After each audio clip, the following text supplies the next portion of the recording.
Because Josh, I know you like to track Santa's whereabouts and where Rudolph is at, and I know you guys can't see it at home very easily, but this pattern on Josh's shirt are reindeer. I wonder if one of them is actually Rudolph. I don't know. It's hard to tell if they have a little nose or not. They're pretty small, so you at home probably can't see it. It might as well be Rudolph's all there. All of them are Rudolph. I love it. Yeah, giving off heat from his nose, and thankfully NORAD was kind enough to share some of that technology with us. That way we can keep a close eye and give you an insight of exactly where he's at. Right now, of course, working hard up at the North Pole, but as he takes to the night sky here above our heads in Portland, that's where he will likely run into a few light rain showers and temperatures falling back into the mid-40s for daytime highs. By the overnight hours, we're talking about potentially falling to the low 40s, if not the upper 30s.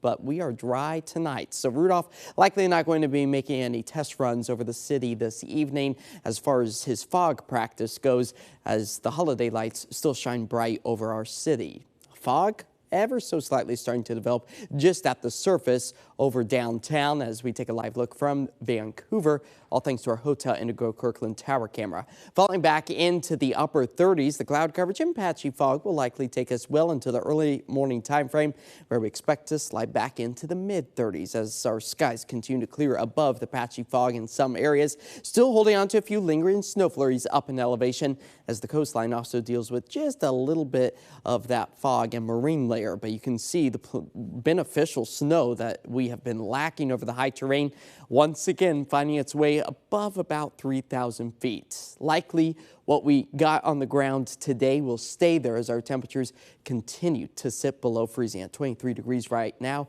out at Mount Hood Meadows, and finally seeing some 24-hour snow accumulations above zero. That's what we've been plagued with for the past week or so as the base levels slowly start to tack on a couple of additional inches as our snow elevation level is on the rise as we dry things out for Saturday, and then we get another little dip down to about 4,000 feet just in time for Christmas Eve and Christmas Day itself, likely going to be holding on to a few snow flurries up in elevation. Now, if you are traveling over those mountain passes either tonight or maybe tomorrow morning, be reminded that we saw a couple of inches fall on a lot of those roadways, making for icy conditions for the morning and likely slushy as everything starts to melt later in the day tomorrow. Additional rain accumulation that was on its way just in time for the second half of the day on Sunday.